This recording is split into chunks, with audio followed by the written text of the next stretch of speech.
everyone, or should I say, 안녕하세요. You might have heard that greeting before, right? That's right, that's how you say hello in Korean language.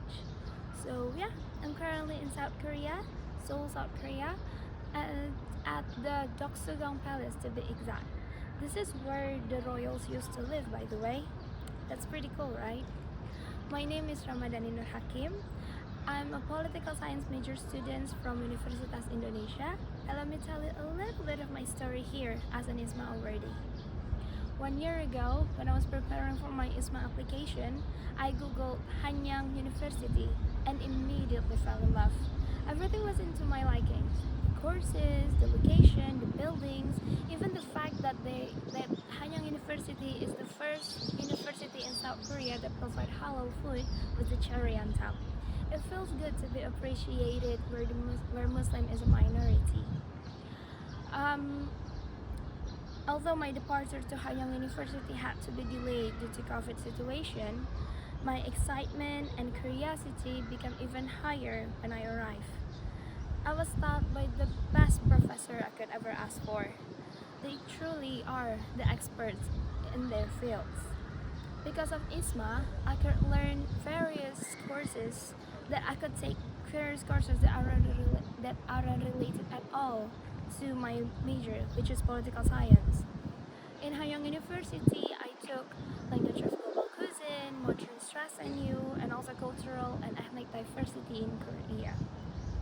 From the name itself, you could guess that I learned various types of food across the globe, various types of stress and how to manage it, which was pretty helpful by the way, and also about the current social and cultural issues that happen in Korea or it happened in Korea and also in the past years.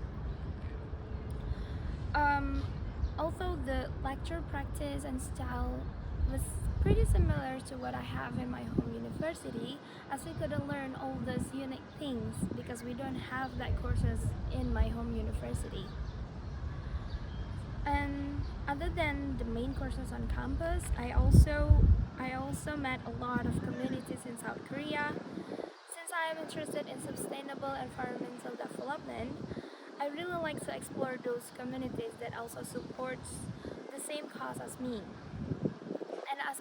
And as I was expecting, numerous communities are very devoted to our environmental crisis. And it's not just limited to what we used to talk in daily life, like air pollution or how the globe is warming, but also about the food waste that we made that we don't recycle, the fabric waste from fashion industry, and also the unhealthy food that we unconsciously eat daily. I learned a lot of things in terms of community movement in South Korea, and I already had a lot of plans to bring the same spirits back to Indonesia.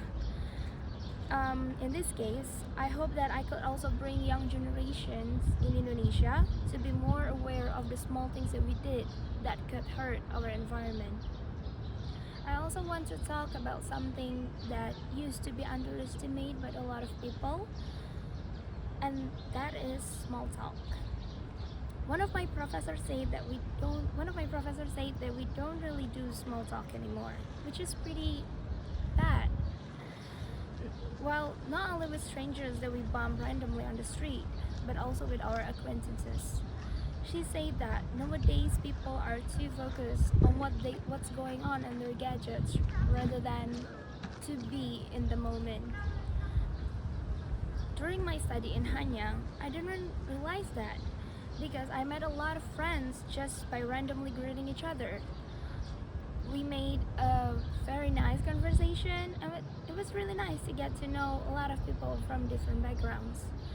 I could learn a lot of things going on in our world just by having conversation with random people. They also become very good friends of mine now. The people I met here were also like to compliment other people. Those small things that we Indonesian used to ignore are actually the easiest way to put a smile on someone's face. I gain confidence a lot when I'm here and will definitely keep this habit when I go back to Indonesia next month. It's really interesting how 4 months which seems like a very short time, could really change the way I see things in my life. Being far from my home country was bittersweet in a way. Sure, I love that I could learn various things here, various new things, culture in Korea, but I also miss my culture in Indonesia. We used to take things for granted and forget how close and important they are to our life. I miss a lot of things from Indonesia. The weather, the food, the people, and also my family. This exchange experience has taught me that without them, without their support, and without the food of Indonesia, I couldn't be who I am right now. And right here. And I'm right here. And I cannot wait to go back to Indonesia to meet them and to be grateful for what I have in my beloved country. Thank you, Isma, for the experience. I will engrave this forever in my memory. I'm officially Isma bias because this experience has taught me to become a better version of myself. I hope for more students to experience new things through ISMA, as long as they keep being bold to go abroad. Once again, my name is Ramadani Nur Hakim. 감사합니다. 안녕하세요.